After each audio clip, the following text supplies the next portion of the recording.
আজকে আমরা প্রতিবাদ সভাটা করছি মূলত নাটক যখন আমরা রাস্তায় আসি পথে নামি তার মানে বুঝতে হবে যে নাটক সত্যি হুমকির সম্মুখীন হয়েছিল বা এখনও হুমকির সম্মুখীন আছে। আমরা পথে নেমেছি সেইটারই প্রতিবাদ। আমরা কিন্তু কিচ্ছু করি না, আমরা সত্যিকার অর্থে সমাজের সাধারণ মানুষের কথা বলি এবং আমরা যে ইনক্লুসিভনেসের কথা এখন বলা হচ্ছে যে শান্তিপূর্ণ সহ অবস্থান, সেই সহ অবস্থানটাকেই কিন্তু আমরা নিশ্চিত করি আমাদের নাটকের ভেতর দিয়ে।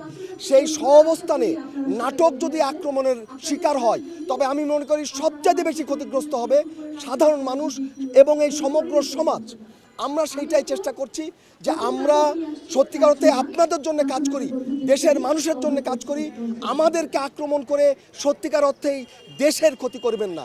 একটা দেশের সংস্কৃতি যদি হুমকির সম্মুখীন থাকে, ভীতিকর অবস্থার ভেতরে থাকে, তবে সেই দেশের সত্যিকার অর্থে আর কোনো পরিচিতি থাকে না। সুতরাং একটা দেশের সংস্কৃতিকে এইভাবে আক্রমণ করবেন না। আমরা সম্মিলিতভাবে আপনাদের সাথে সবাই মিলে এই দেশে থিয়েটার করতে চাই, সংস্কৃতি চর্চা করতে চাই। এবং একটি আনন্দের সংবাদ বলি যে নাটকটি আমাদের সেদিন বন্ধ করতে হয়েছিল, বা ডিজি সাহেব নিজে যে নাটকটিকে একটা হুমকির কারণে বন্ধ করেছিলেন, তিনি আবার আমাদেরকে এখানে নাটক করার জন্য বলেছেন। এ মাসেই আমরা সেই নাটকটি ফিরিয়ে আনবো।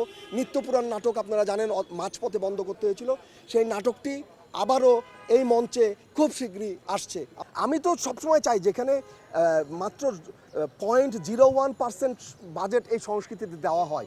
আমরা বহু আগে থেকে এই দাবি করে আসছি যে এইখানে যদি সংস্কৃতিতে যদি আপনারা বাজেট না বাড়ান তাহলে একটা দেশ সংস্কৃতি শূন্য হয়ে যাবে। একটা শহর, যদি আমি প্যারিসের কথা বলি, প্যারিসকে আমি চিনি কিভাবে? একটি সাংস্কৃতিক শহর বলে চিনি, রাজধানী বলে চিনি। সেই জায়গাটা কি আমাদের ঢাকায় আছে? আমাদের বাংলাদেশের কোনো শহরকে বলা যাবে? আমি চাই যে প্রতিটি শহর বাংলাদেশের সংস্কৃতবান হয়ে উঠুক, রুচিবান হয়ে উঠুক, এবং তার জন্যে নির্বিঘ্নে নিঃশঙ্ক চিত্তে আমাদের থিয়েটার এবং সংস্কৃতির চর্চা করতে হবে।